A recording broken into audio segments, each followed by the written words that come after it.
cartoon on the door of a philosophy professor at UCLA. It was a legal case, and one of the lawyers got real flustered by the arguments of the other lawyer.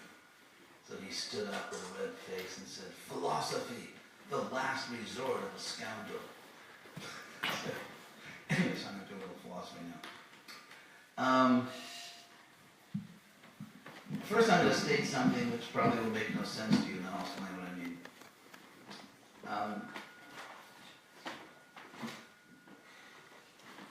This actually confirms the Buddhist idea that no thing is actually ever truly at rest. The universe is in a state of constant flux.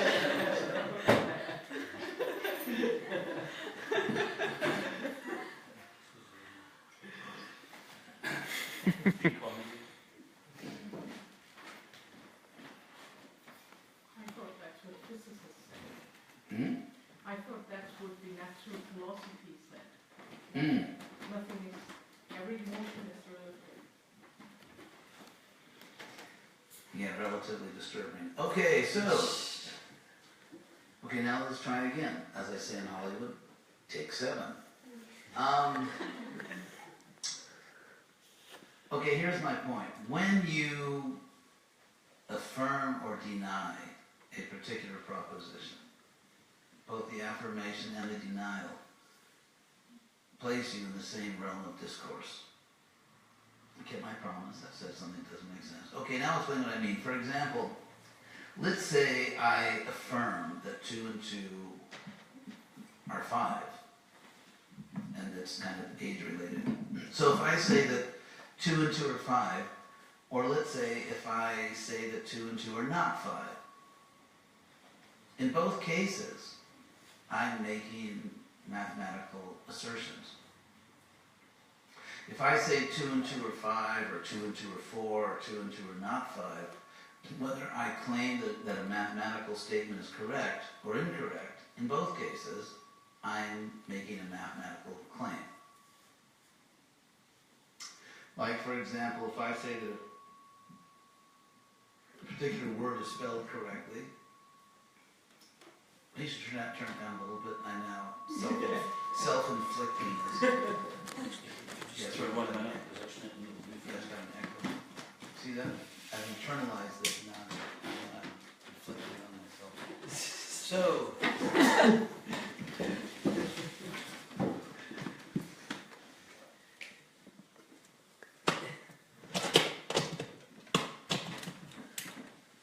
hello out there in philosophy land.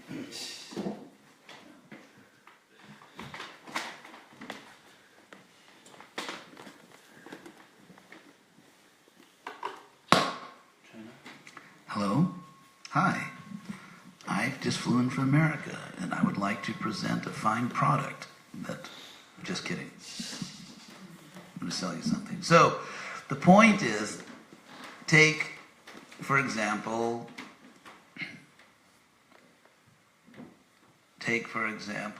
history. If I say the American Revolution was fought principally for economic reasons, or if I say the American Revolution was not fought principally for economic reasons, in both cases, I'm making a claim about American history. And, of course, also British history and French history, since they were all deeply involved. So, that's an obvious point. Whether you affirm or deny a proposition, you're still within the same realm of discourse. Now, imagine a public university. I think it's in America, public means government. However, in England, it means, or Britain, anyway, whatever it means. Let's say you're in a university. Let's say I am, and I'm teaching a course on Greek mythology. And I say that, anyone here a Greek mythology student? No? Oh, I saw a hilarious bumper sticker one time in Beverly Hills, I gotta tell you this. It was kind of like a spoof on born-again Christians, who I don't mean to offend, but it was just really funny. And because they have these things that say, Jesus is Lord, read the Bible. So I saw this bumper sticker in Beverly Hills that said, Zeus is Lord, read the Iliad. Anyway, So, so if I'm teaching a class in Greek mythology, and I say Zeus is in fact the god of thunder and rain, and so if you want your crops watered, and you don't want a lightning bolt to strike you down, you'd better pay attention to Zeus and offer him something. Now clearly, if I said that in a normal university and gradually people realized this is not a joke, I really mean it, it would be considered inappropriate. You can't preach ancient Greek religion in a university.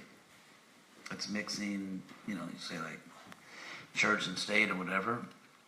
But what if I stand up in that same class and I say that ancient Greeks believed in a god of, sort of a weather god, named Zeus. But of course we know there is no such god of rain and thunder, and probably the Greeks came up with the imaginary idea of Zeus because they were frightened by lightning bolts, and if it rained too much or too little, they would essentially starve to death because, it was an agricultural society. And therefore, in order to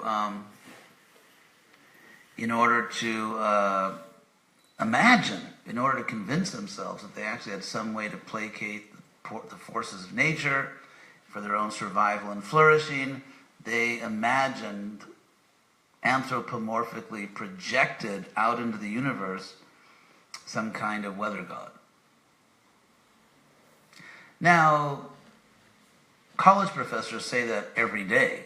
That's like the normal presentation of Zeus. However, going back to my point, if you affirm that Zeus is the god of rain and thunder, or if you affirm that he is not, if you deny that he is, those are both religious statements. Just like if you say that 2 and 2 is 4, or 2 and 2 are not 5, those are both math statements. Simple point. So to claim that you know that Zeus is not the god of thunder and lightning and rain is to make a religious claim.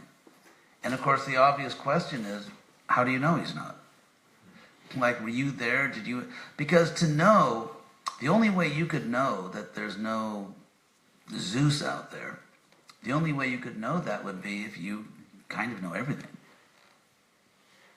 Because if you don't know everything, if you're not omniscient, if you're omniscient, please raise your hand and we'll exempt you from this argument. So if you're not omniscient, then most things that are true in the universe you don't know. Like, we could test you, like, how many things in the world's biggest libraries do you actually know? How many things beyond Earth do you know?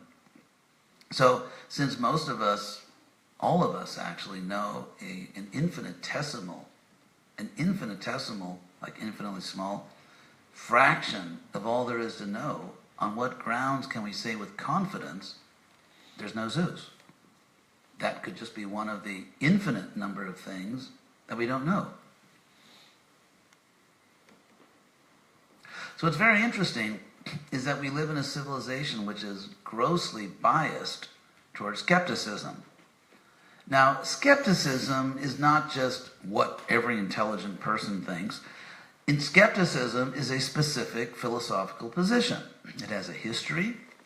We can trace it back to classical civilization. It's a philosophical position. It's a metaphysical position.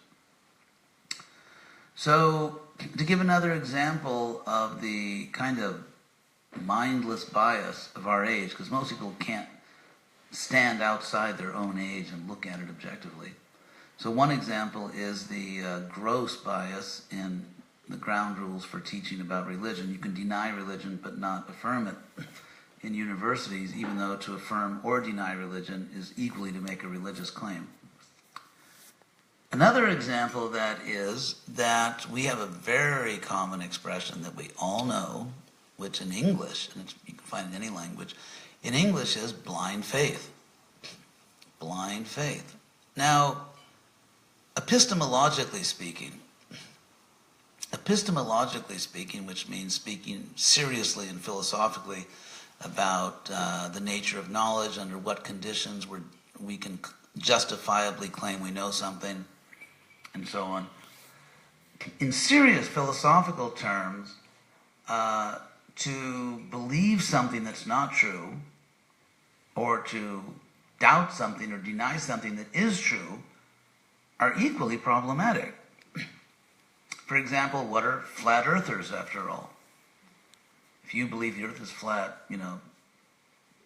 raise your hand and, proudly stand up. So the point is, despite massive evidence to the contrary, flat earthers simply won't believe it. They doubt something which we know to be true. Some people won't allow their children to take actually reliable medicine because they have this or that religious belief. And I personally have had a few students who died in America from treatable diseases because they made a religion out of natural cures. And they had treatable diseases and would be alive today, but anyway. So doubting something, for example, doubting a medicine that can actually save your life, or doubting the earth is round, even though there's evidence.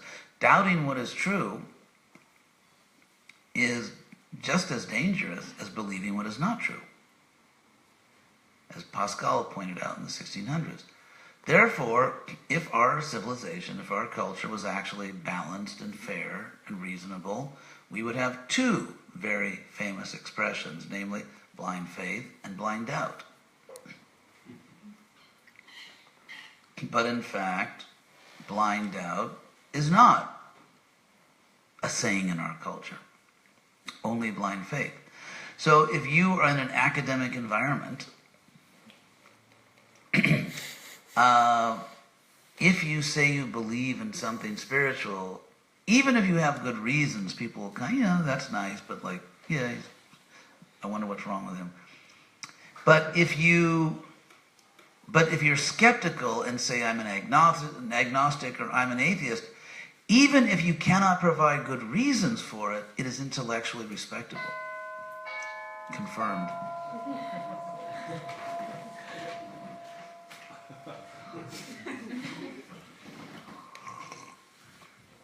I put someone down there to ring the bell at the most dramatic part of my talk. So, there you have it. So we live in an age which, like every other age in history, has its blind spots, has its prejudices. And every age, not every age, but many ages believe that we're the only intelligent people that ever lived, and everyone that came before us is kind of, they didn't get it. And that's very common. And the next generation comes along and says the same thing about them. So, getting back to paradise, some people trace it etymologically to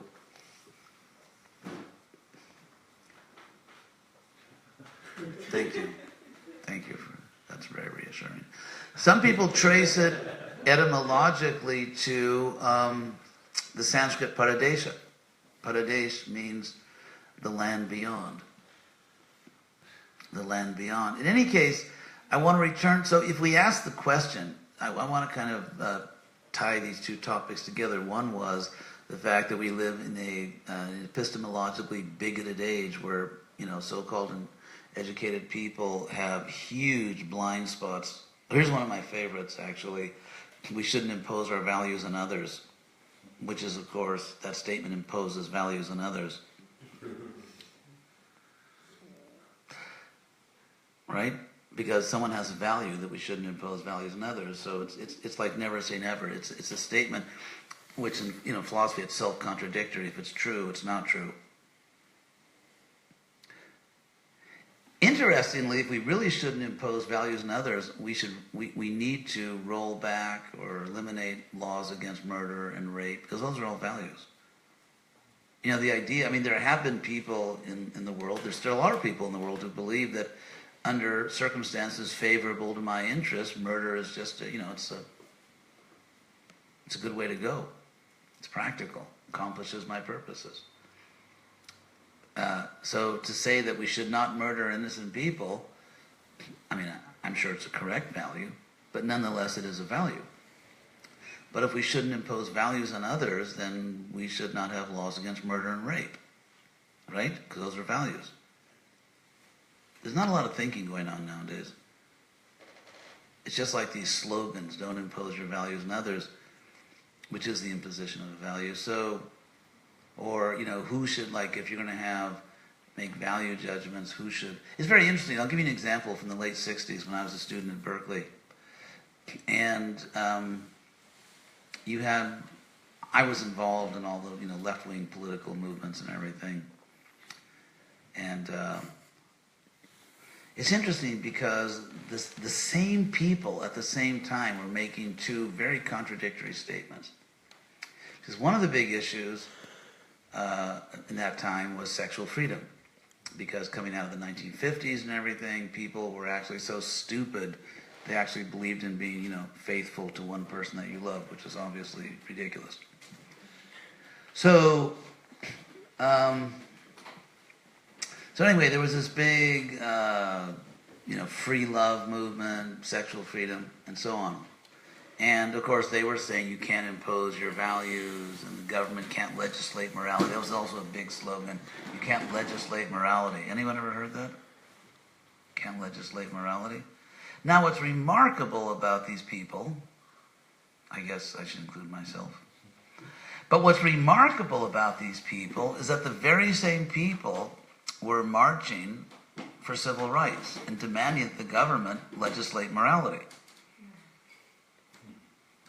Remarkable, isn't it? I mean, the very same people, these are the same, left-wing, liberal people, I was right there, demanding that, there should be no legislation restricting our hedonism because you can't legislate morality, but demanding the government legislate morality in the form of civil rights, or women's rights, for that matter. So what it turns out is that if I'm in favor of something, there should be no law against it, but if I'm against something, there should be a law against it. So there's no real philosophical consistency here. It's just basically sort of demanding that I want everything I want, I should get, without any hint of philosophical consistency in terms of political philosophy or legal philosophy or moral philosophy. No concern whatsoever with consistency or logic. Just demanding everything you want, even if your demands contradict each other. So what about the paradise? So getting back to the paradise, or paradise. The reason I mention all these things is because we live in a bigoted age, metaphysically bigoted, epistemologically bigoted. In order to even seriously consider things like higher worlds, you have to sort of free yourself a little bit, and you have to recover your ability to just imagine. I mean, ultimately, you don't have to accept everything, unless you really believe it's true or likely true, but at least we should allow ourselves some freedom of imagination, some freedom to form images, and then to see if those images actually, at some level, within ourselves, at some level, are plausible. So, in a sense, there are two, I would say there's an optimistic and a pessimistic view of the relationship between our minds and the real world. The pessimistic view would be that, sadly, lamentably, we just can imagine a much better world than the one we live in. We can imagine much better relationships than the ones we're stuck in. And much better weather, actually, than, not to speak of weather. And it's just unfortunate. We're stuck in a world which will always fall short of our wishes, of our dreams, and the great relationships and the great worlds and the beauty and the peace that we could imagine we'll never really have because we're stuck in a world that just isn't there. That's kind of the pessimistic view. So that your power of imagination, your power to imagine it like a perfect, loving relationship is just, you have to settle. You have to settle for something much less. You'll always be frustrated, just the way the world is. And if that really depresses you, there are all kinds of substances that can make you feel better. Sometimes movies, like people always like when they come home at night to some penthouse in these movies, and they always pour a drink. They always pour a drink in these movies. Poor people. Anyway, but there's a more positive view of the relationship between our minds and nature. And that is that in fact, anything that we can imagine which is good and benevolent is really possible. And that the reason we have the power to imagine perfect relationships and wonderful worlds is because we actually have a memory of them. Was it the Meno by Plato? This is called, there's actually a technical word that I forgot. But if you look at the history of philosophy, there's an idea that, in a sense, all knowledge is a type of, or deep knowledge is a type of memory. I mean, when I come to Edinburgh and learn about Edinburgh, it's not a memory because I wasn't here before. So I'm not saying like literally everything that we know about anything. Like when you read the news tomorrow, it's like I'm remembering what only just happened tomorrow. No. So I'm not talking about all these details. But in terms of deep intuitions, deep understandings of the potential of life or who I really am or the life I could have, those deep understandings are actually memories. And that in fact, there's nothing too good to be true. It's interesting because there's an old philosophical debate that goes way back about truth and beauty. Namely, that is beauty true? In other words, let's say you see someone that strikes you as very beautiful. Is that just your neurological conditioning, like, hippopotami or hippopotamuses, or, they, I guess, find each other attractive? We don't consider the hippopotamus a particularly handsome mammal, but so is it all just relative? Is it all just relative? And is our perception, let's say, that another person is very beautiful, or our perception that, in our better moments, and if the camera gets the right angle and the right light, we're also attractive. So is that just our imagination? Is it just all relative? Is it just neurological conditioning? Or is there really such a thing as beauty? And are there gradations of beauty? Is there any meaningful way in which we can say that this is actually more beautiful than that?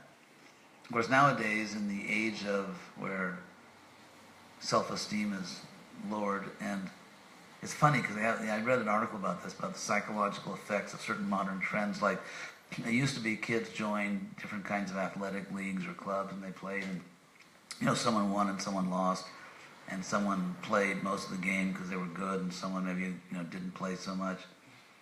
And then they, like in California, that was, many places replaced by now everyone plays and everyone gets a trophy. So even if you just like completely fell on your face and kicked 7 goals in the wrong net, you get a trophy.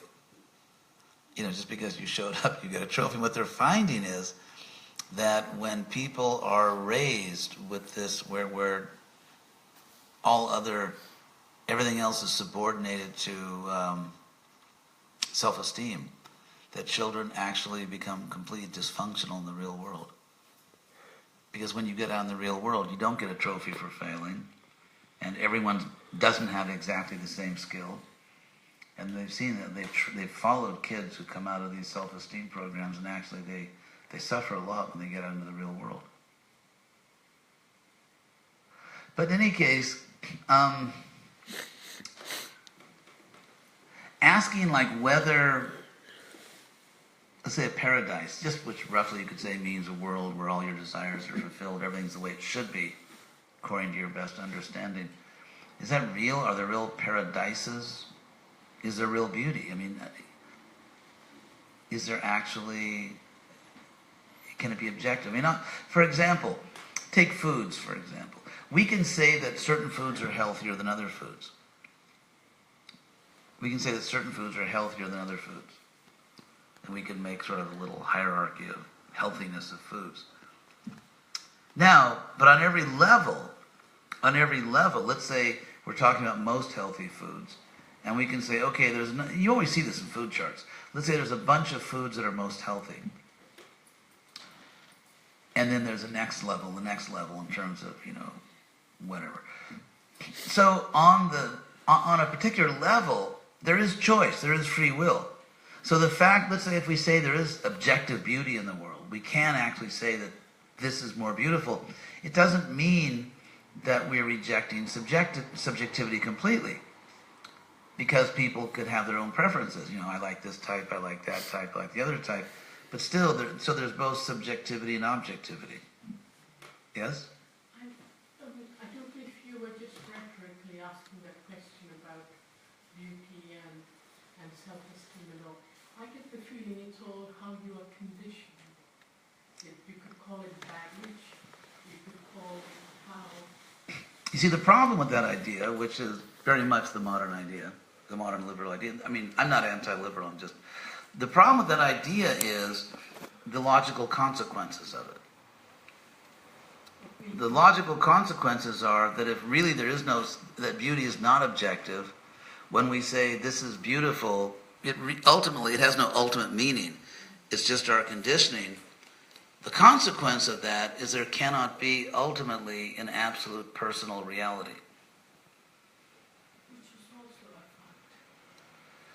Cannot be? How will you prove its effect?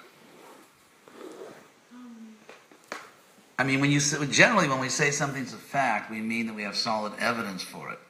Well, that's modern science, but... Wait. Modern science actually cannot even talk about this topic because beauty is a realm called aesthetics. There's something kind of this, you could call it epistemological imperialism, where what you find actually, if you look at European history, is that whoever had power, and by power I don't mean intellectual power, I mean like gross power, like we control the universities or we control government funding, they tend to be imperialistic. Like when the church controlled the universities, I mean they founded them, when the churches controlled the university, unless you taught church doctrine, you know, you had no place in the university. And that wasn't objective, it was just bullying. And so then when the secular people got their day, so now they do the same thing. They bully anyone. But obviously, if you know, strictly speaking, the limits, epistemological limits of science, of course you understand that it would be absurd for a scientist to have any opinion on objective beauty and claim it was objective or scientific. Because actually, aesthetics deals with values which are metaphysical, and therefore it lies completely outside the realm of empirical science. It's not even in the same universe. So if there is, let's say, an absolute realm, what if there could be. There could be. This is, by the way, Neoplatonism. I mean, Plato, of course, had his influence, but, you know, centuries after Plato passed away, and the centuries afterwards, he was enormously influential in Europe, you know, Greece and Rome and so on. And there are all these Neoplatonic schools. And one of the teachings of these Neoplatonic schools, which was very popular in the ancient world, they were actually very smart people, and really matches what we're teaching, I have to say, although it comes from India, is that this world is a reflection of a higher world. It's Neoplatonism because it's the idea of, you know, the real object and the reflection, different levels of reality. But so, to give a simple example, let's say you let's say there's an apple tree standing beside a clear, still pond. So the water is clear and still, and therefore reflects accurately, precisely, the apple tree. So you look at the apple tree and the reflection, and on the one hand, it's not a real apple tree. It's just a reflection. You can't eat those apples. On the other hand, it shows you exactly what an apple tree looks like. It's like when you look in a mirror. You see exactly what you look like, it's just not you. So for thousands of years, people have suspected, or, you know, come to be convinced, that the reason we're unhappy in this world, or not as happy as we'd like to be, is because we're trying to enjoy the reflection and not seeing the actual object. This is discussed, of course, in Sanskrit philosophy. They use the terms bimba, the image, and pratibimba, the counter-image, or the reflection. So if that's the case, then the reason it feels so natural for example, to fall in love. Or even though, most of the time it ends up, you fall in love, all your love endorphins are going wild, and you've finally gone to heaven even while living in this life. And then, the drugs wear off and you realize that, I'm actually with a human. That shocking realization that I'm with a human. And you know what humans are like. So, and yet when we fall in love, it feels so natural, like this is really me, or this is the life I'm meant to have. It's just like when you go out in nature and you see, or just see some natural scene which is strikingly beautiful and sublime, and there's something about it. There's something about it which is so beautiful and so moving that it really, like, I'm made for this. I'm meant to perceive beauty like this. And that in the act of perceiving that extraordinary natural beauty, I really become myself. And that, everyone has those moments where you just find some strikingly beautiful natural scene and you think, my God, it's been so long since I was in this consciousness. And when I'm in this consciousness, this is like real life, but if this is real life, what was I doing for the last 3 years, between moments like this? And so sort of like those moments of sublime consciousness, when you fall in love, when you see extraordinary beauty, even when you see a moving act of kindness in the world. You can just be walking by and see a mother with a child and just, you can be deeply moved because for a moment you just see the beauty and the profundity of love. And so, why do these things feel so natural? And it's just that's me. And yet, it's temporary, ephemeral, fleeting. Why do I keep giving synonyms? Anyway, it doesn't last, and often it kind of turns into something else. It's like, let's say that you've got some food you really like, and you've got it in the refrigerator, and then one day you take it out, you really like it, and you eat it, and it's like, this stuff is gone. I mean, it's bad. It went bad. And so, so many things in life are like that. You think you have something which will just give you the deepest happiness, and you can really be yourself in relation to that person or in that place, and then it just kind of goes bad on you. And so according to this Neoplatonic, or you could say Vaishnava view, the reason is that, like when you see an apple tree, it's like, those are real apples, but they're not real apples. They're reflections, but they're reflections of real apples. And actually, we are looking down at the reflection and not looking up at the real object. And that if we shifted our gaze and looked at the real apple tree, we could actually pick some apples and have a meal. And so therefore, what life is really about is finding the real object which is only being reflected in this world. The real relationship, the real beauty. And on this reading, the best things in life, like love and beauty and all these things, beauty in its many forms, whether it's the beauty of a person, of nature, the beauty of music, music that just moves you to your soul, that all these things are actually real, but I'm chasing the reflection, I'm chasing the shadow. Plato talks about this. For example, Plato's famous metaphor of the cave. That there are people who are chained in a cave, and they are chained in such a way that they can't escape the cave, and they can only look forward in a certain direction. And behind them, someone is shining a light over, like puppets, just like silhouettes, so that they see objects moving on the wall of the cave. But because they're chained in a certain way, they can't turn around and see that it's actually just a play of light. They can't see that someone is just projecting these images. And that's Plato's cave. And obviously the cave is this world where we're just seeing reflections, images.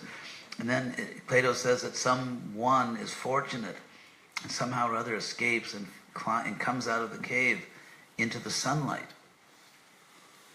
They come out into the sunlight and they realize that they were just seeing images and reflections, and the real objects are here outside of the cave. So Plato also says that because your eyes aren't used to it, that when you first come out of the cave, maybe your heart, you may get a little spaced out until your eyes adjust to the light. So sometimes, the idea of spiritual life kind of, can space us out, like, whoa. But, so you can see where Neoplatonism came from. That's the idea that basically this world is a cave. And we are chained by what? By our own desires. Because we're so attached to our material bodies, we are unable to see our real self. We want to make the body beautiful instead of seeing that the person we really are, which is the eternal consciousness inside of us, is actually infinitely more beautiful than anything that we could achieve through cosmetic surgery in this world. So it's not a question of, so finding your real self, finding your real life, real love, real nature, real everything, it's outside the cave. So that's, getting back to the idea of paradise, the notion of paradise, Milton, the famous work Paradise Lost, from our point of view, teaching Bhagavad Gita, yeah, there's some truth in that.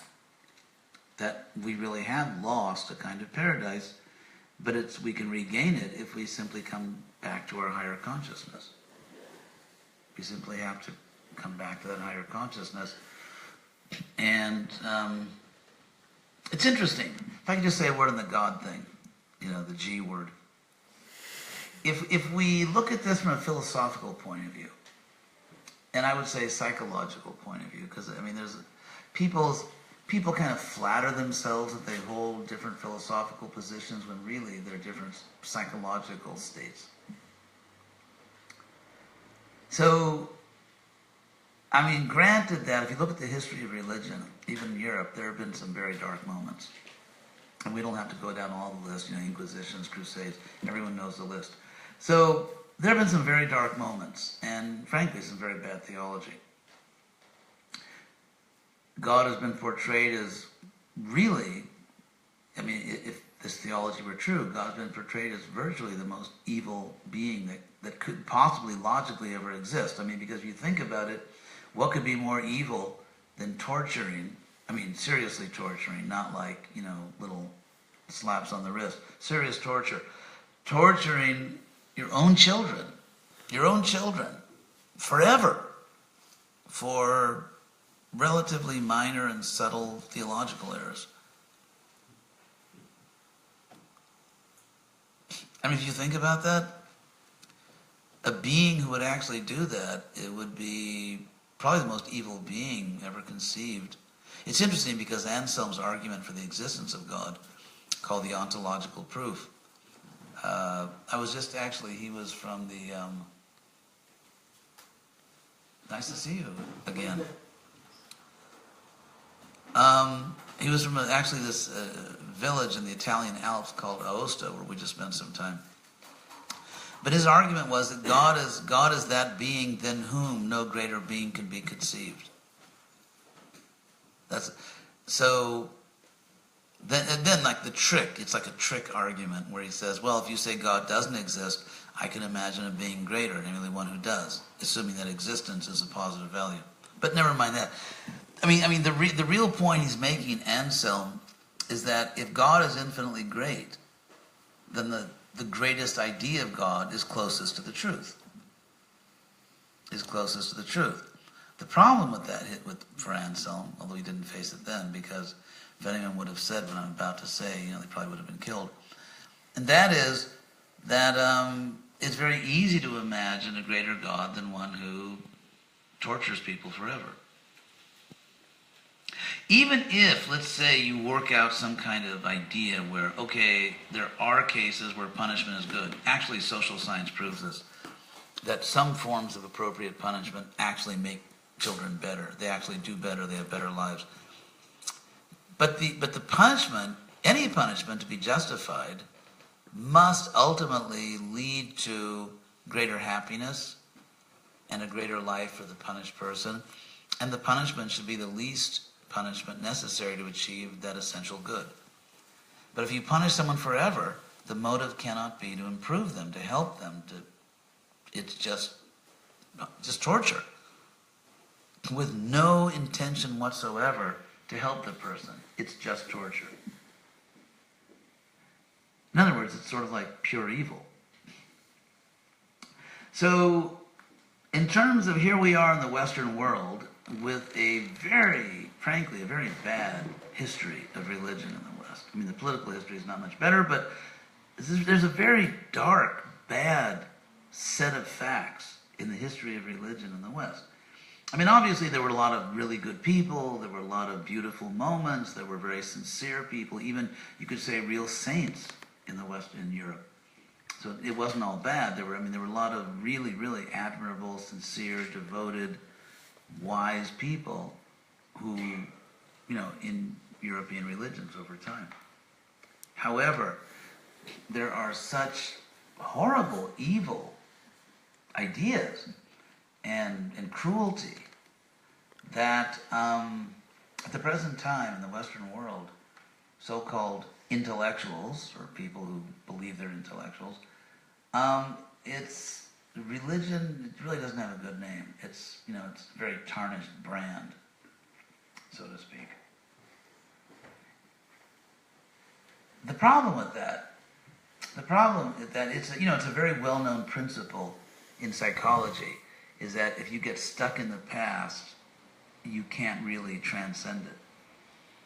You can't get stuck in your own past. You actually have to somehow free yourself so you can go on to create a better life. And so, to some extent, the Western world is trapped in its own religious history. Now, if we talk in dialectical terms, good old Professor Hegel and the dialectic, which is, basically thesis, synthesis. Oh my God. Did I just say that? Thesis, antithesis, synthesis. Things are, the status quo is a thesis, and then something opposes it. And they clash and struggle, and then ultimately something new emerges. A synthesis. So the real problem, if you want to talk in broad historical terms, that the Western world is stuck like a car with your tires in the mud. The Western world is stuck in the second stage of a historical dialectic. Because you have this bad religious history, again, despite all the very sincere and wise and beautiful people who practice these different religions, but still, you have a really bad religious history. I mean, it's awful. In the center of Oxford, the monument to 3 Protestant theology professors who were burned alive. I mean, that's really not a nice thing to do, burn people alive. Why? Because Queen Mary took over, everybody had to be Catholic, they wouldn't recant, they wouldn't change their religion, so they were burned alive. This is like really bad stuff. So anyway, because of all that, now we are trapped in this antithesis. Like religion causes so much evil that we'd really be better off without it, or it has to be minimized, it has to be relegated to a status in society where it just can't cause more evil. So the problem with that is that it doesn't allow us to actually think objectively. It's like that gentleman Dawkins who, by the way, violates the first principle of serious scholarship, and that is, don't speak outside your area of expertise. So, history of religions, philosophy of religion, which is not religious, it's just the philosophy of religion, theology, these are very complex, very sophisticated academic areas. And to get a doctorate in the history of religions, to really be considered academically an expert in world religions is, that's extremely difficult. Philosophy of religion is a very sophisticated field with many arguments. So for someone who has like zero academic background and all that, to start throwing out generalizations about it, it's actually pretty silly. I mean, it's silly for anyone who actually knows anything about scholarship.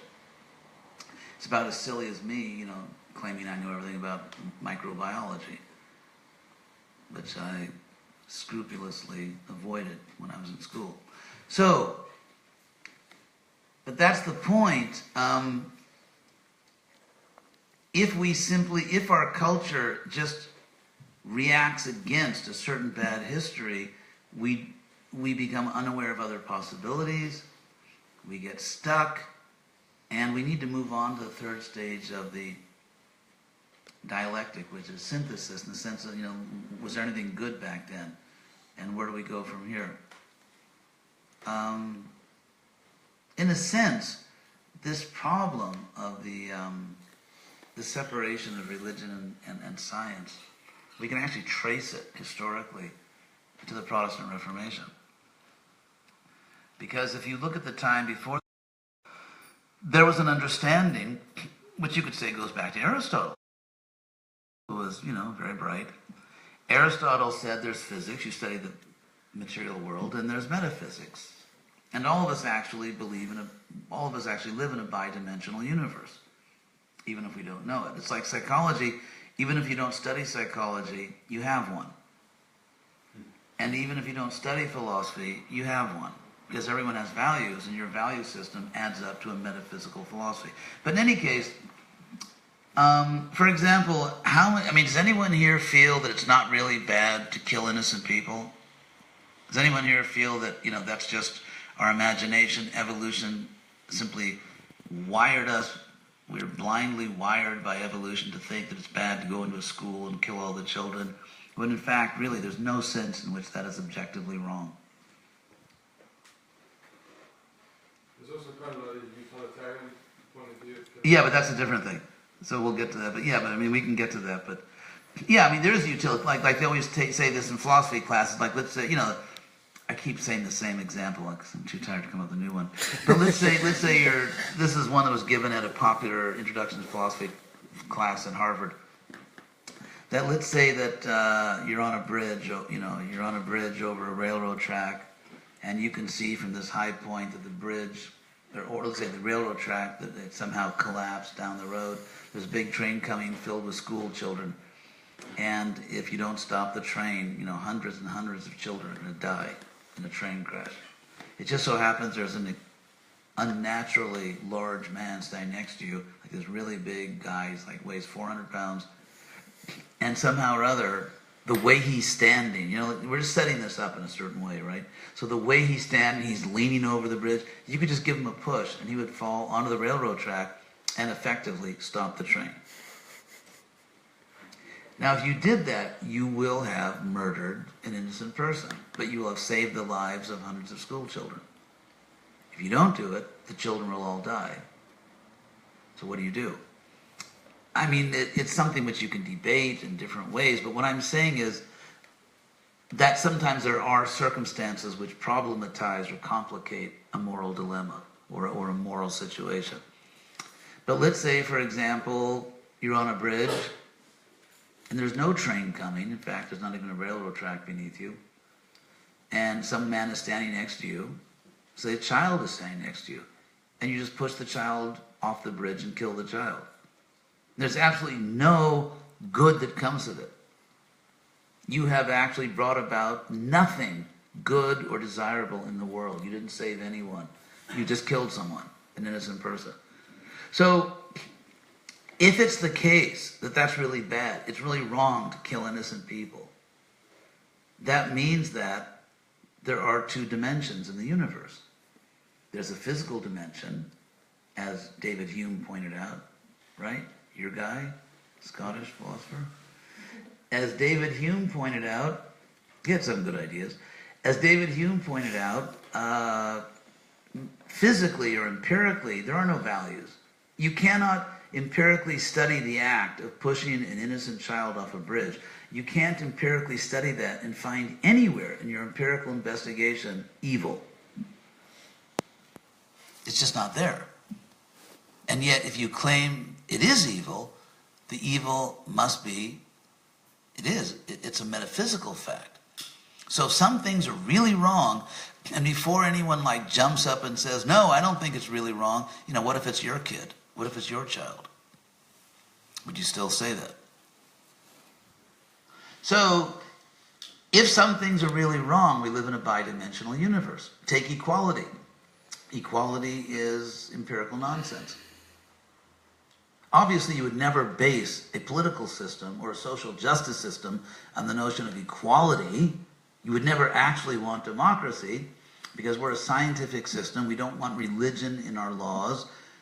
Separation of church and state, and the notion of equality is a religious idea. It's a metaphysical idea. It has no empirical basis. It's just like we don't teach, let's say, intelligent design of the universe in our public schools because it doesn't have an empirical basis, which obviously idiotically begs the philosophical question, but never mind that. For now, we're just talking about social attitudes. We don't teach intelligent design in schools because we want science, and that's not scientific. So therefore, we would never want democracy because it's based on an assumption which can never be empirically proved, namely that we're all equal. Or do we want democracy? It's just like that famous statue which appears in different forms of the goddess of justice standing in front of the courthouse, holding the scales, blindfolded, which means no prejudice, no personal preferences. Like I don't know who the litigants are, and therefore I can't favor one. Like, oh my God, one person in this court case is my kid, it's my dad, or no, blindfolded. You don't know who the people are, you just weigh the evidence on the scales of justice.